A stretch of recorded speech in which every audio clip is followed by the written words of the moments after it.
Good morning, Barb. Good morning, this is Barb. Remind me again about muting this phone because sometimes I get it muted and I can't unmute it. How does that go again?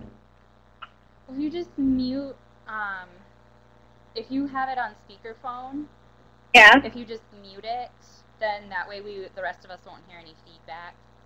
Right, but what I'm saying is sometimes once I mute it, you use *6, right? I'm not sure. Yep, *6 on and off. Okay. Okay, and then if you go, but what happens, I can never then get back on too easily. So if you unmute it on *6, then when you hit *6 again, it does the opposite? Yes. Okay. I will do that then. How is everyone today? Very well, thank you. How about yourself? Good. We're having some sunshine up here. Good. That's a nice change. Yeah. Can I tell you what I'm excited about? Oh, absolutely. You know that speaker you had, Coach D? Yeah. He's coming here on May 7th. If anyone would like to come, we're going to do, under our Reducing Alcohol grant, a big day at Village Creek Camp with our 7th graders. And oh, that's awesome. So I just had to share that. Well, that's great. That's great. I'll let You're all Michelle know. welcome if you want to. Would you mind if I open that up to some of our kids and parents? No, just let me know, so I can get numbers in. Okay, I will do that. Yeah, I'm really excited. Okay, I think we'll go ahead and get started now. This is Claire. I know it says I'm Michelle, but this is Claire. I just want to thank Ashley and Catherine for taking the time to present to us today. They're both in their first years of their grants, so they're just going to give us a broad overview of what the programs have done so far. And I think Ashley is going to start. So Ashley, if you want to go ahead and take it away. All right. Good morning, everyone. This is Ashley Becker from the STARS program at Starmont. Yes, we did coin the name from Erica. Thank you very much. We are the Starmont Stars, so it was only fitting. All right, I'm just going to give you an overview of our program quick, kind of what it looks like. Currently, we serve between 30 to 40 students in the after-school program, grades JK through 6. Our numbers fluctuate each day, but it usually stays within those limits. The before-school program is from 7 to 8 daily, and we average about 10 to 15 students in the morning. It hasn't had as much buy-in as the after-school program. We run from 3:30 to 6:30 Monday through Friday, and our schedule, you can see in my PowerPoint, we start with our check-in snack. We go to our outdoor recreation at recess time. Our only homework that's required with the Starmont policy is reading, and the 3rd through 6th grade do have some extra stuff that they bring along, but as far as K2, it's only reading, so we do 15 minutes of reading following the daily 5 system. And then 4:30 we have an enrichment club, and they can only sign up for this if their homework is completed and their AR goals are met. And then we go into fitness, free choice, and pickup. Does anyone have any questions about our schedule? I do. What do you do for fitness? For fitness, it varies. The kids sometimes come up with their own activities as far as like a game that they're either using in the current PE curriculum. We take it outside if it's nice. We haven't really implemented any kind of we use the Spark binder that Erica Mason had suggested to us. That's been a really good resource for activities. And they have their own after-school manual, so that's become a really good reference point for us. But otherwise, we don't have a PE curriculum per se.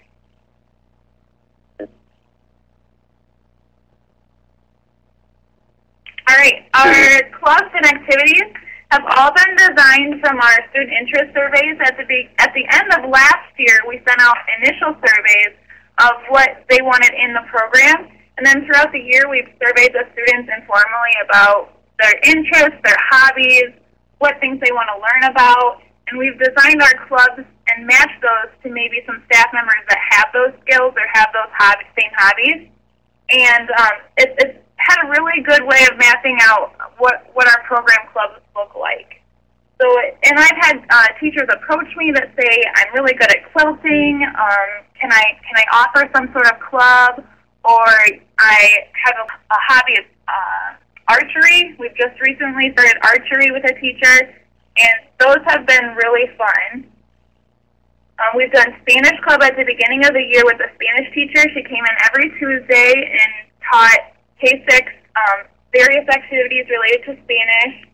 We've done hip-hop dance club on Thursdays. A local dance studio teacher came in and taught us all about the origin of hip-hop, taught us some hip-hop routines. At a music club, art club. We partner with Northeast Iowa Food and Fitness for a fitness club. And our technology club is using the websites from the StarMart website that teachers have created for us, and we use those in our technology club. And coming up soon, we have the Nature Club with Fayette County Conservation, and that more so will start this summer. And we have just laid groundwork for our garden. The first initial tilling was last night, and we plan on having a family event on May 2nd to kick off our garden with healthy snacks. We're doing some family activities, and we're also going to give away some prizes.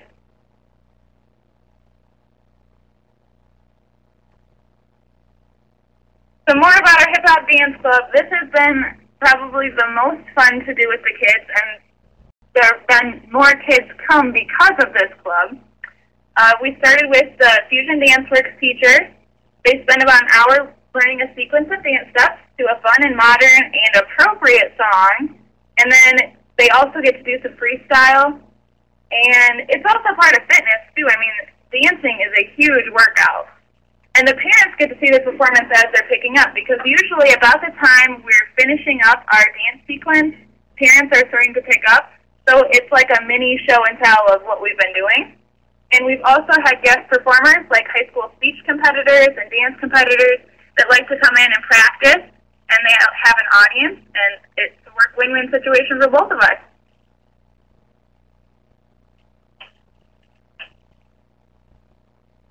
Our Food and Fitness Club. This has been Northeast Iowa Food and Fitness has been our probably hugest partner since we started, and their AmeriCorps representative leads most of our activities. They come in once a week, and they deliver a health-themed lesson with a cooking component. So for an instance, one of our activities was we ate kale for the first time. And we talked about where we could get kale. And if it came from the grocery store, where it came from. Did they have to ship it all the way from a different state? And then we talked about how much gas it costs, and if we grow it ourselves, and we involved math.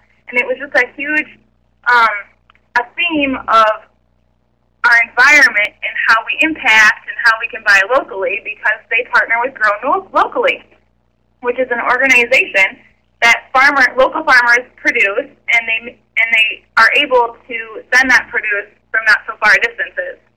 So they use this produce from grown locally, and then they make a snack, and then we do some taste testing. So they taste test kale when it started, after we cooked it, and then they send the recipes home that they can use with their family.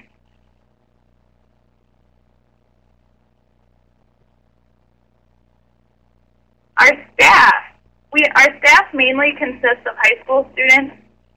We were unable to hire paraprofessionals, so I've used high school students recommended by high school teachers, and I've always looked for really good references. We have 4 certified teachers that teach during the school day. Myself, I serve as the director and the coordinator. And then 2 high school staff members work as one-on-ones for 2 students with special needs, and they're not counted towards our ratio. So we always follow that 1-to-10 ratio, but we have additional staff with our one-on-one students. And our numbers, we kind of function like a daycare, and where the staff number goes by how many kids I have. So I'm always sticking to that ratio. And if, say, we don't have, enough students to make that ratio, I have made it, enforced it with staff, and before they're hired, that if I don't have enough students, they will have to leave early just to eliminate some of those additional costs.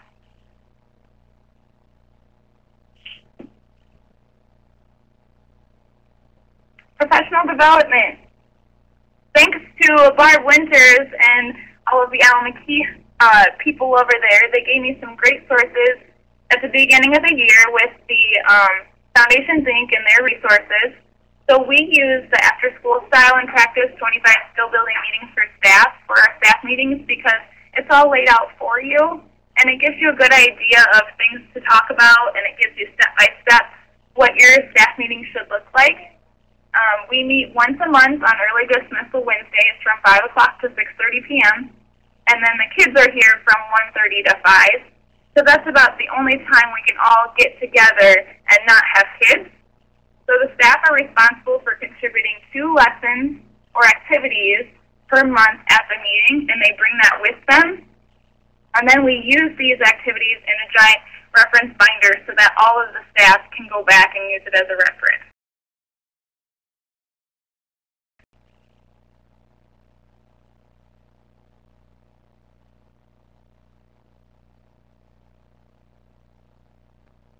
And for our evaluation, our external evaluators are two teachers or professors from Upper University. The program manager, myself, and Dr. Gail Mormon-Behrens attended the YPQA external assessor training, and that was very useful for us. It gave us some great ideas of the data we need to be collecting in like anecdotal notes for our evaluation. We schedule spring and fall site visits from them where they can record those anecdotal qualitative records of best practice and the areas we need to improve on. And then we use those at our committee meetings as well as points of reference to talk about where we can improve or areas that we have strengths in.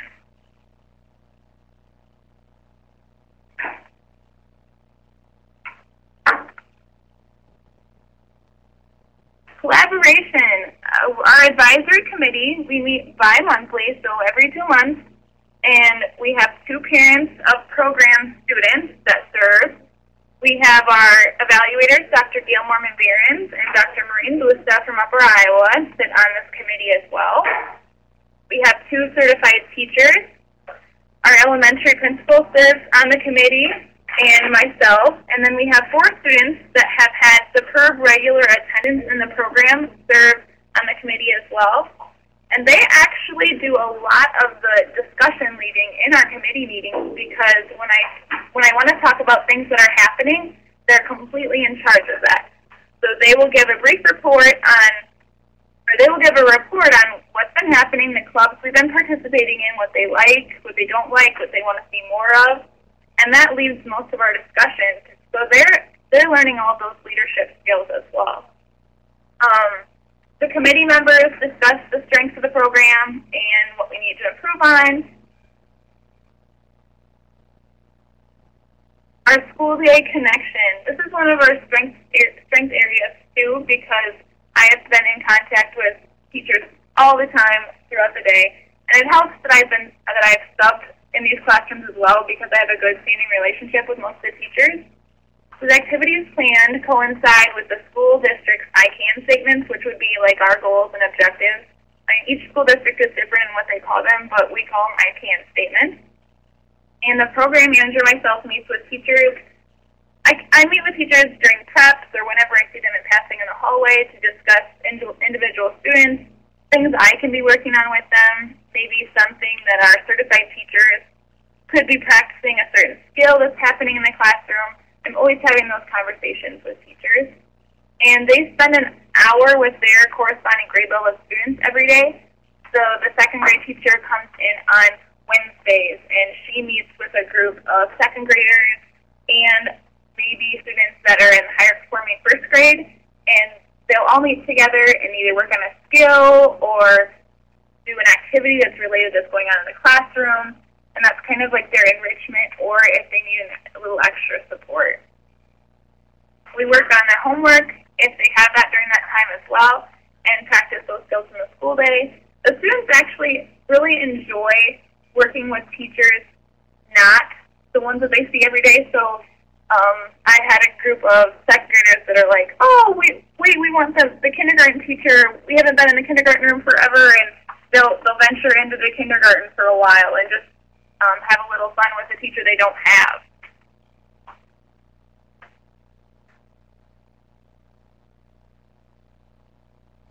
How does your garden grow? At the Foundations Inc. Session at the conference I attended at Beyond School Hours, they had a great session on how to start a garden, and that's where I got my idea for having the garden kickoff party on May 2nd. So parents, community members, and the STAR students are all invited. We get to tour the new site. There's a garden class we're having by a local garden expert who's had many, many successful gardens, and he's going to do a tutorial on what it takes for a successful garden, some things that parents can do to help out. And then we are also having some games and activities planned by the Food and Fitness AmeriCorps rep, and some snacks that the kids will actually help to make, and the parents together, and then give away some prizes to those who do attend. I've mailed out the invites. The snacks and supplies were provided through Northeast Iowa Food and Fitness, and prepared by our kids. And then local businesses in Northeast Iowa Food and Fitness are providing the garden-themed store prizes. So really there's been little cost that's coming directly from us for this event.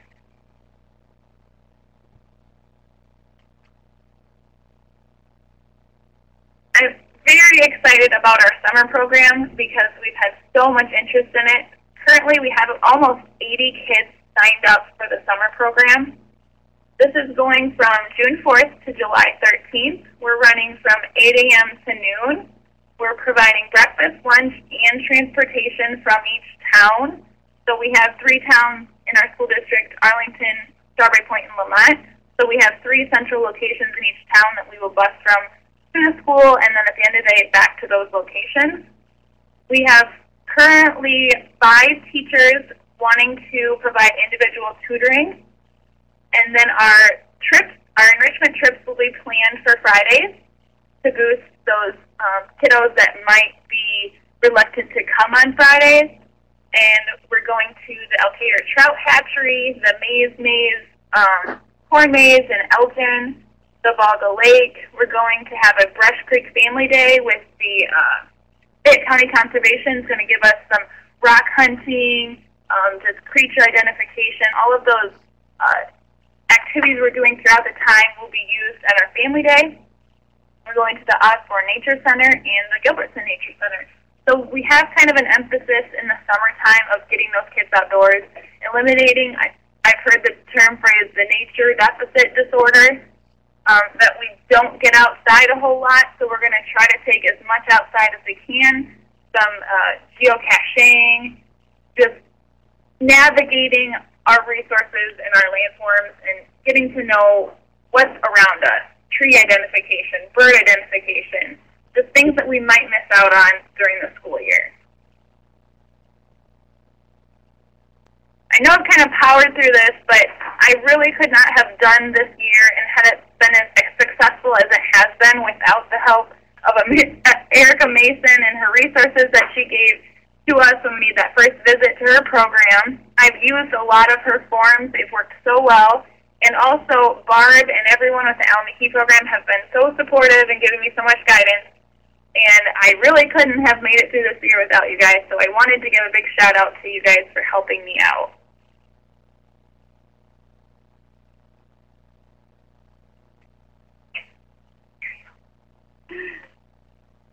That's really all I have. I just wanted to give an overview of our program. I probably can give more if you ask me more questions, but these are the big things that I wanted to hit on.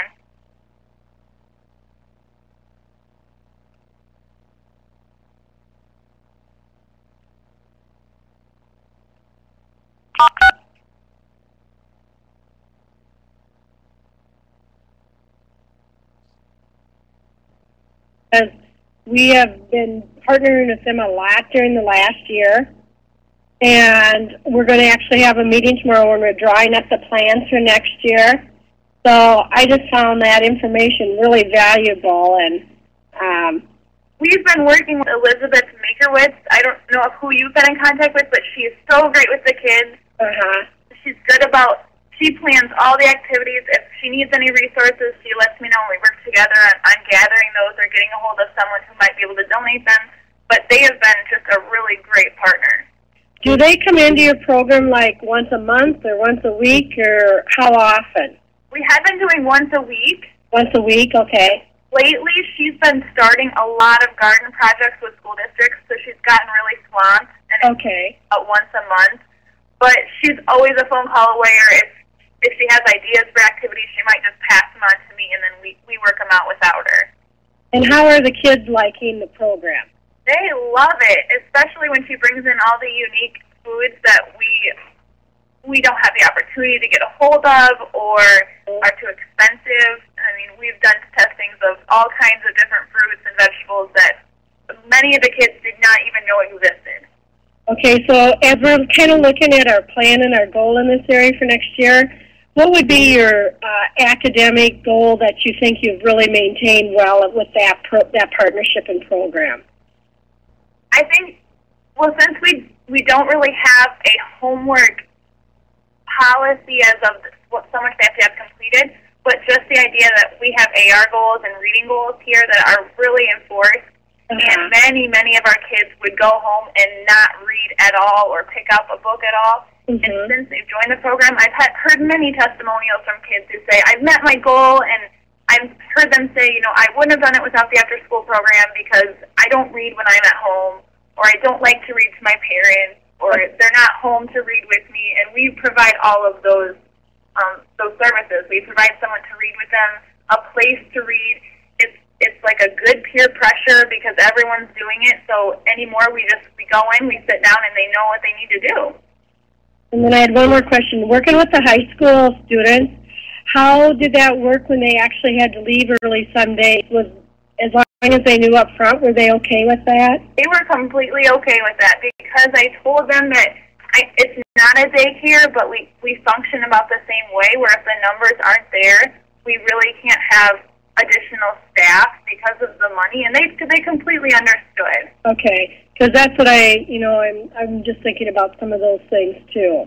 As long as I laid it out at the very beginning, this is how it is, they were understanding throughout the year. Okay. Well, you've done a great job, Ashley, and I've enjoyed all the ideas today. Thank you. I just provided some of the forms. I provided here our schedule. We just do a monthly calendar. The parents just have to write in the days that they're attending. And I have a newsletter that you can take a look at. Our job application form for the basic.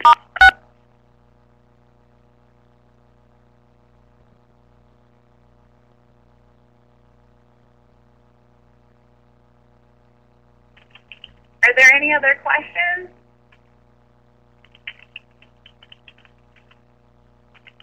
Okay, thank you, Ashley. That was great. Your program has been doing some wonderful things, and I'm excited to hear how your summer program ends up for you. Looks like it's going to be really good.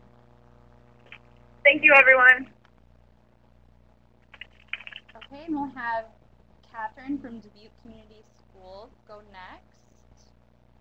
And you can start whenever you're ready, Catherine. Okay, thank you very much. First of all, I'd like to congratulate Ashley on such a great presentation. She raised the bar rather high, kind of makes it hard for the person that comes in second, but hopefully everybody was able to take a lot of good ideas like I did from her presentation, and perhaps you'll find something from the Dubuque Community Schools program as well. So LEAP, what is LEAP? It's a leadership enrichment after-school program for middle school students, grades 6, 7, 8, offering a wide range of fun, motivational, and educational activities. The programs were developed that would assist middle school-age students in fostering engagement in and out of schools. The programs appeal to a wide spectrum of interests and abilities, as you will see. Some of them support academic growth and strengths. Some support social-emotional growth, and almost all of them support community belonging in one way or another.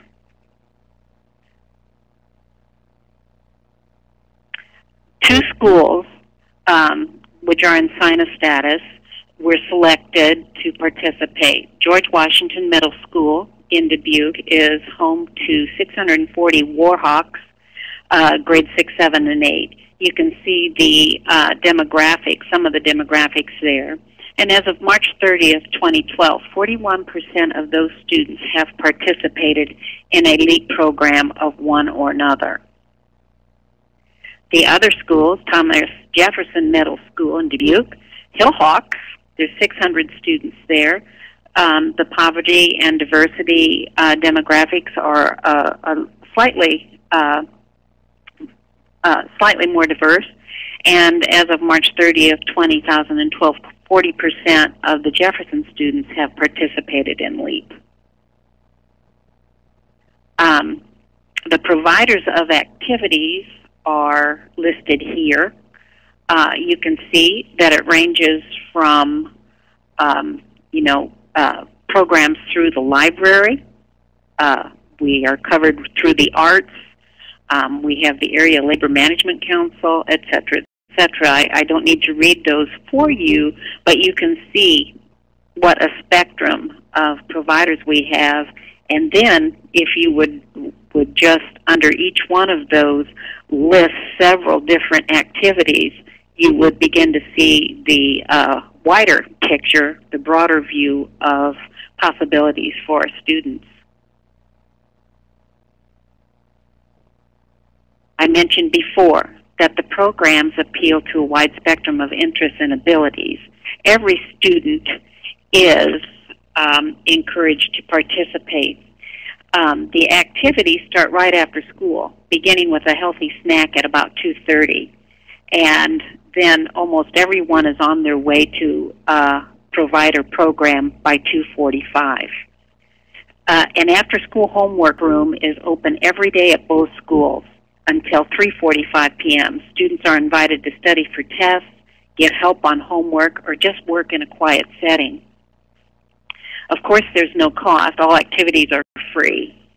And the students are transported to all activities that are off school grounds and that are not within walking distance. There are some programs that the students actually leave Washington School and walk to, or leave Jefferson School and walk to.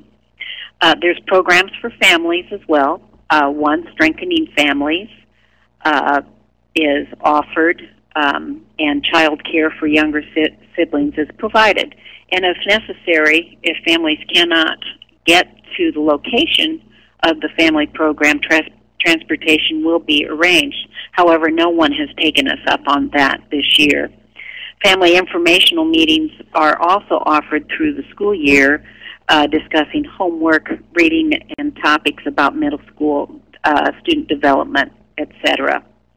And registration is required for participation. When you work with this many of students, you need to make certain that the parent permission slips have been signed for them to come and go. You also need that for purposes of keeping assessment information. Here are the programs. I'm not going to read them all to you, but the homework assistance is, as I said, a drop-in. At one school, they're encouraged to register for this, but we want to make certain that the students, if they need help throughout the day, they know there is some place where they can go and get immediate help, and they are always welcome, whether they have, signed the registration forms or not. Reading, math tutoring, keys to learning, that's also very important to us. And those students have been identified through Title I, and those programs are held every day in addition to the homework assistance. Here's another listing of programs that are going on at any time.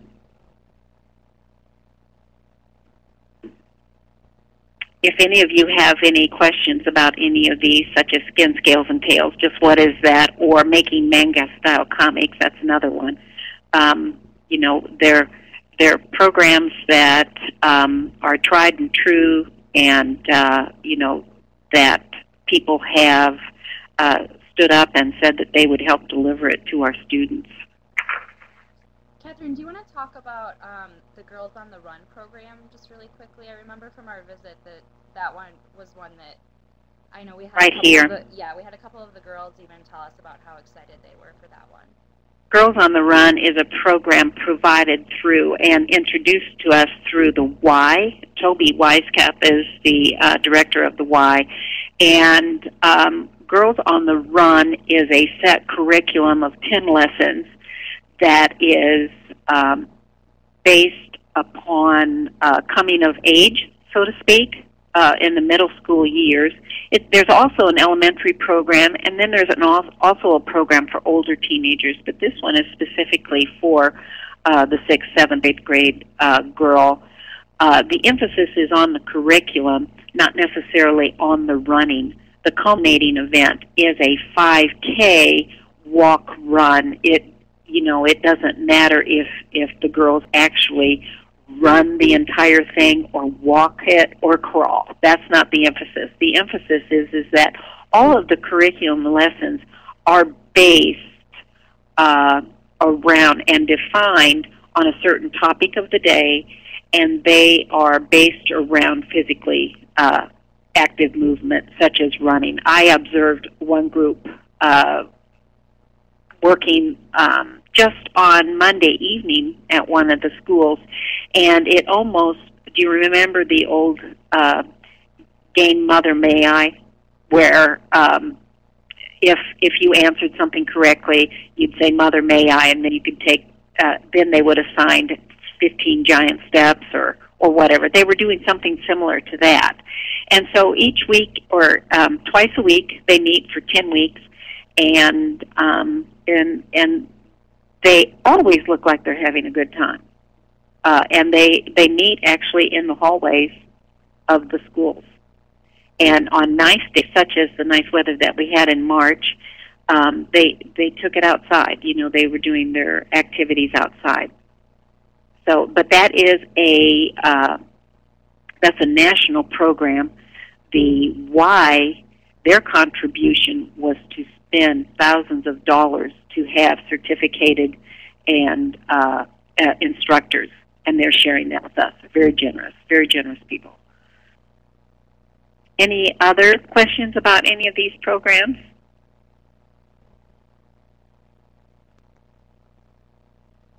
What we're doing right now, we're currently going to meet in a week or so on May 7th to discuss which, as I call it, the good, the bad, the ugly, the ones that were most attended, the ones that had a consistent following, just in essence, which ones were more successful than others.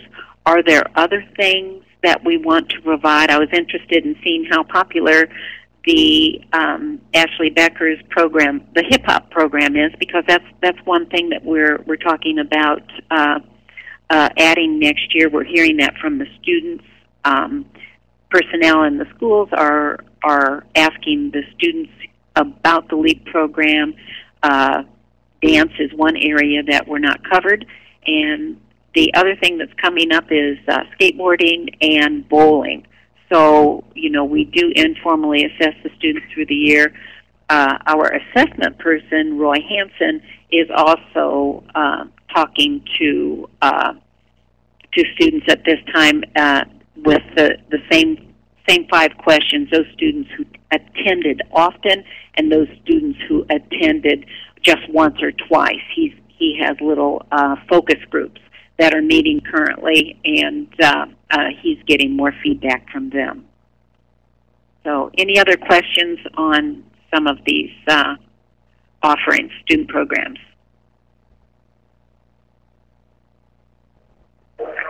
Well, then I'll just jump to our goals.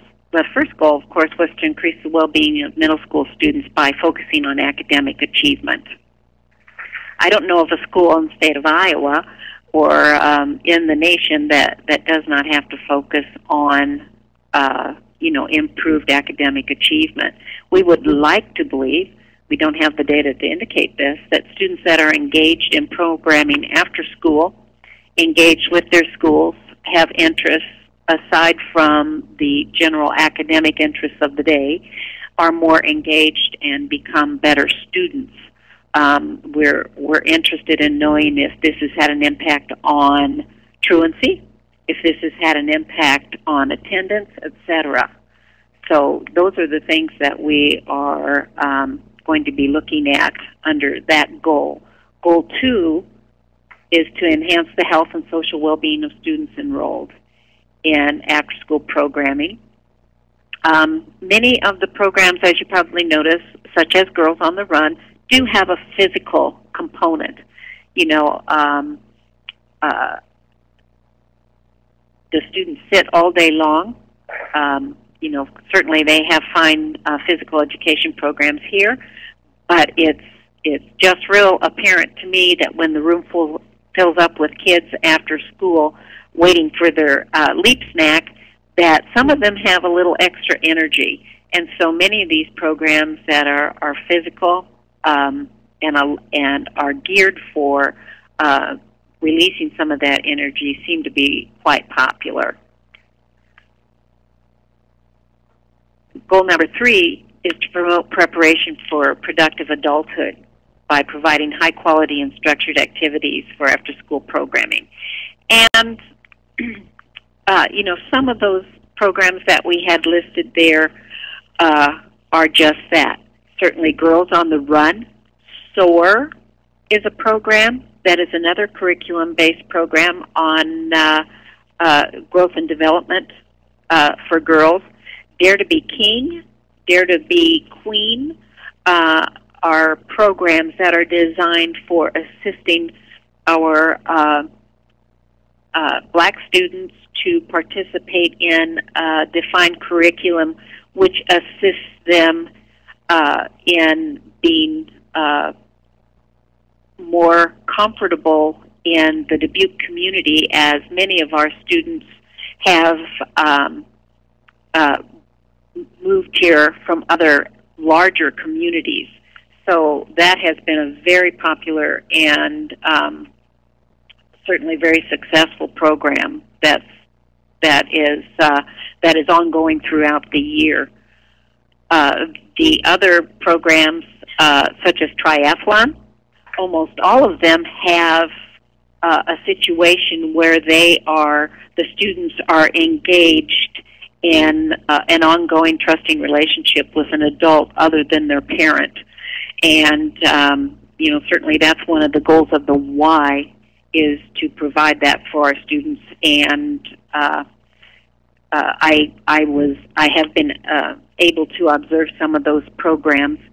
I observed a program through the Y that allows students to go on a zipline course, and students are hooked up to their zipline gear and go zipping through the forest on 7 different zip lines, and they immediately are thrust into an engaging and trusting relationship with the adult that hooks them up to that line. So, you know, hopefully through all of the fun type activities, the students are learning as well. The final goal that we have is to work with families and to increase parent knowledge of adolescent development, help parents in helping their children with homework, and increase family literacy. We have provided different programming opportunities for families to participate, some, since this is our infancy year, some with more success than others. And when we meet in May, we're going to have spend a considerable amount of time on how do we incorporate the families into this more? How are we going to reach more families and families that can use this information the most? So we're looking at different sites for these meetings, so to speak. Let's go to the families instead of them having to travel to the schools. But the families that we have met with have come back for more, so that's a positive, and we certainly want to increase our participation in those family gatherings. Our successes The first director, Ruth Ellis,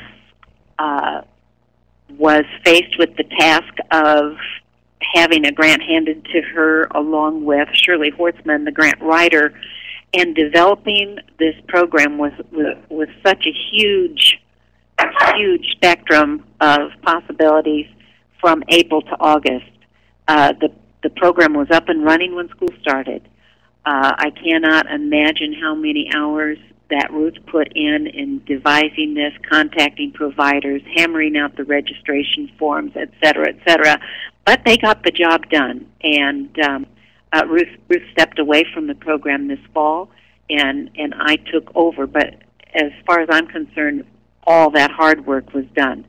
I've been able to enjoy the activities and just work in the daily in and outs of the program. Certainly Shirley Hortzman, who wrote the grant, had a vision when she put it together, and I believe it's coming to fruition. All the pieces are falling together, so to speak. But it was a very short timeline. Many times when one receives a grant such as this, they have a little bit longer than a few months. Other successes, we were hoping to have 175 students participate this year. That goal has more than been met. It's over 500 students at both. We have some students that have participated in over 70 programs, 70 events. So that's it is very popular. The academic and personal growth opportunities have been provided. We've been able to meet with families ongoing, and then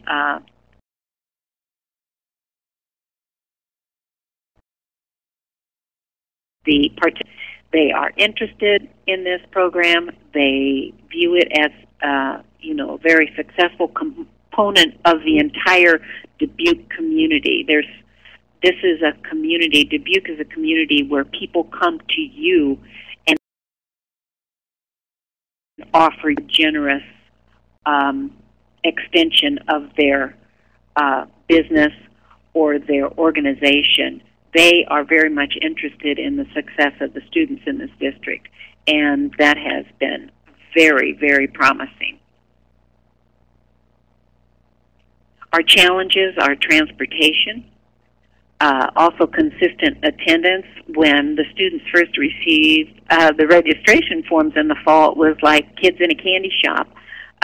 They signed up for everything, not paying attention to the dates necessarily. So some of them overlapped, and then they had to make a choice what they wanted to do on that day.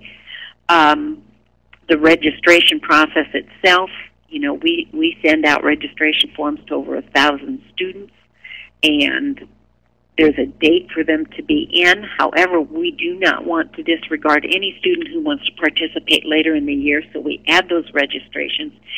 That is a cumbersome job. We are trying to work out a system where we can electronically streamline that process currently. At the same time, though, it is working. So, we're going to stay the course and change things. Look at the good, the bad, and the ugly, like I said, and hopefully next year's program will even be better and more attended than this year's program. So I believe that's the last slide that I have for you today. So I'm open to questions now if you have any.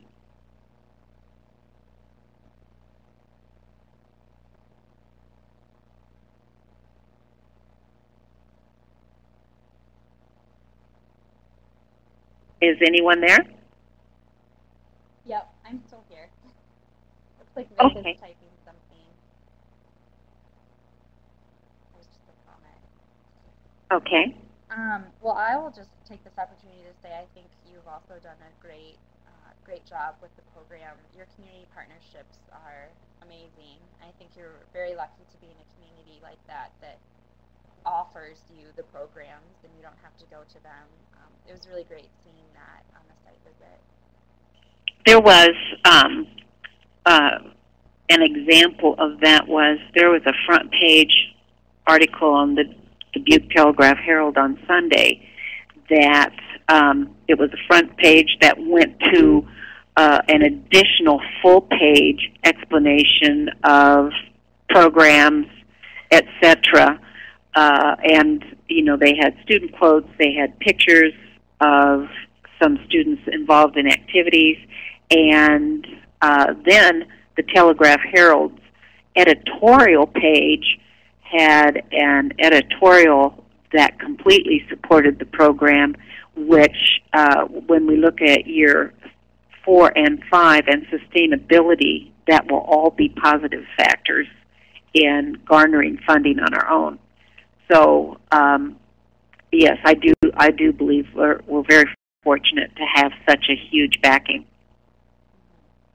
And of course, Arnie Duncan was here last week and visited the school district, and LEAP had a visual collaborative effort. Everyone had a trifold or provider brochures, and we had a pretty good showing. We had an excellent showing, and to the public, we were able to display, give a visual to just what LEAP is all about. Yeah, that's great. That article that Michelle sent out was a really good summary of those events. I think it was the editorial. It was a very nice piece for the program. Mm-hmm. And did you see Barb had a question on how you're looking to electronically streamlining the process for registration? Okay, let's see what that question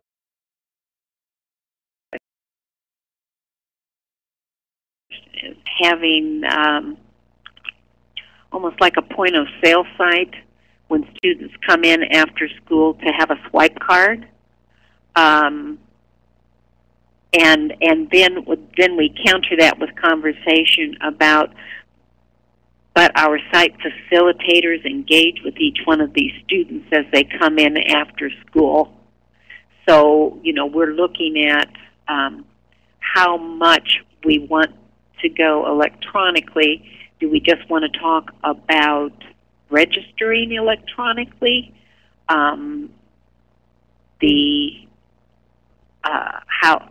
Or do we want to go about having an electronic trace of attendance and programs? Right now we're using paper and pencil.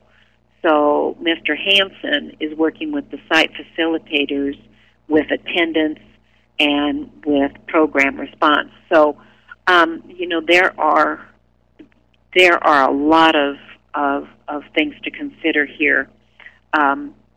I know that all of the forms, the LEAP forms and the LEAP information, will be on the registration website for both of these schools this fall. So that'll be a huge step, so that when families register their students, they will also see the registration forms and the permission form there.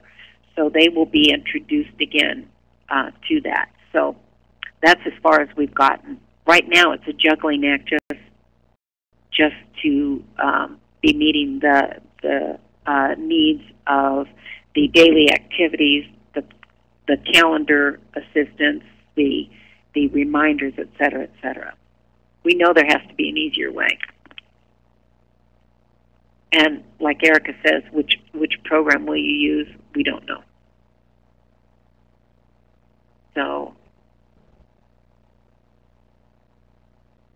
Well, it's good to be thinking about it at least, and I think having those forms on the registration site for school will be a big help for you. Well, I think so. I think it will be another form of advertising, first of all.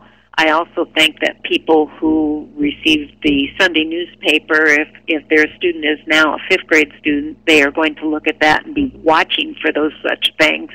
Mm-hmm. It was brand new this fall. It was brand new for and there was very little time from receiving the good news that the grant was coming our way to getting the word out and to working with the schools and with the teachers.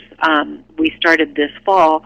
There was there was not a real strong understanding of what LEAP was. No one knew what it looked like.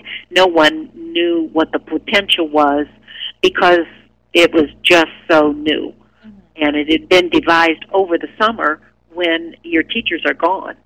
So, so it was a learning curve for all of the teachers in the buildings as well, and we're seeing more teacher involvement, which has been a very positive thing. When I went out to the zipline course one evening, the Rich Hatcher, the instructional coach from Jefferson School, was there with kids, and the students loved that. The students loved that. And so then after he went, now there's some other teachers that are interested in going as well. I was able to observe two teachers at field hockey one evening. It was a rather nice evening. The two teachers were there. The students were all over that, especially the young teacher that had her new baby there. She was almost as popular as the field hockey game. But, as the more interest that we develop and the more understanding of this program that we get out there, I believe the more successful we're going to be. We're going to set new goals. Clearly, as of March 30th, there were 40% of the students that attended. I broke that down even further. 20% of those were students of the demographic free and reduced. I think that next year we're probably going to be looking at maybe perhaps as providers talking about how are we going to make this available to 50 to 60% of our students? How are we going to increase the numbers of students overall? And which programs were the most successful and will be able to absorb more? And how are we going to do that? Those all sound like great ideas, and I think you're definitely headed in the right direction with your program. Okay. If we find, Erica, if we find out a program that we like, we will share it. We will certainly. If anyone else has anything that is working for them, has a name, just let me know. Okay, sounds good. I think if we don't have any more questions, we can end the webinar. Thank you all for joining, and thanks again. I have one more question for Vic before he leaves. Okay. We are just taking a look at our Iowa test results, and I know we're supposed to be reporting on comparing last year's Iowa test of basic skills to this year's, and since the tests are completely different, I'm wondering how that's going to look for after-school programs comparing that data.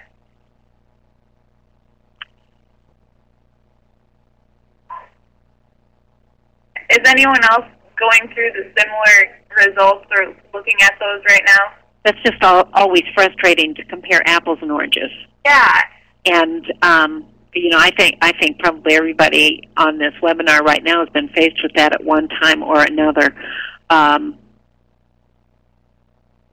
I don't have the answer to that. I just don't have. I share the frustration, but I do not have an answer to that. Now, the PPIC information that is more distinct, and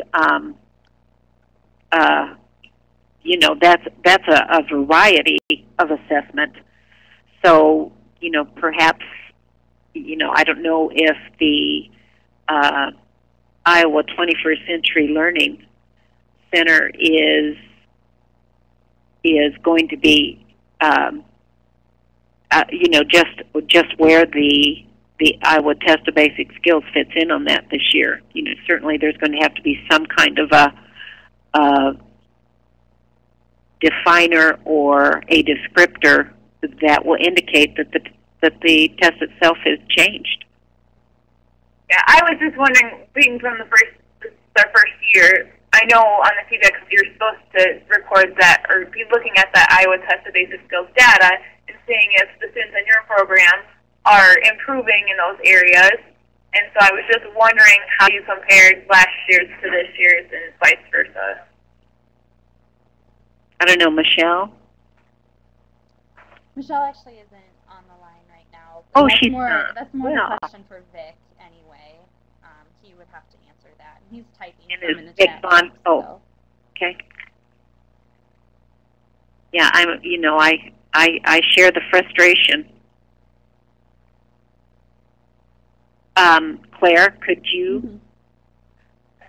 Vic says you can't. Let's see. Okay, I turned my mute off. Oh, good. There you go. I had it actually hooked up to a speaker so that it was a little bit louder, and when I was on the webinar, I could hear better than having it up in my ear.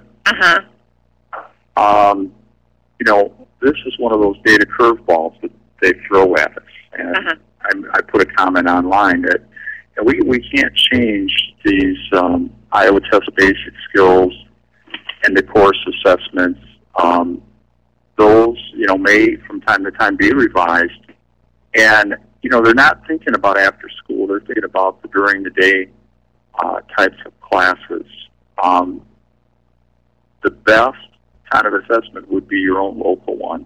Yeah. That specifically is going to measure learning gains of those students after school. Would you suggest that we rewrite a goal? You know, we have our PPIC information that we have to report on. Yes, and we can't change that. No, we either, can't change that. No, federal. We cannot change that.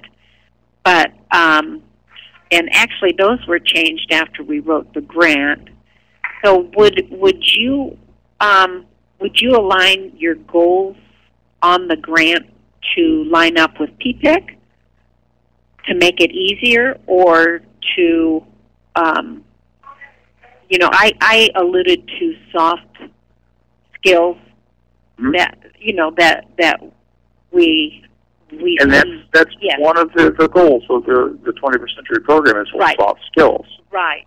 But they're difficult to measure. They are very difficult to measure, and you know that is of importance to us. We'll never lose sight of that. The PPIC, though, is more data-driven, actual and factual. Would you recommend that we tweak our goals to align with PPIC, or will they be changing again too? Well, I don't have any information that they are going to change. The PPICS is a different kind of a data. It's just that what the feds feel they can collect that's reflective of testing.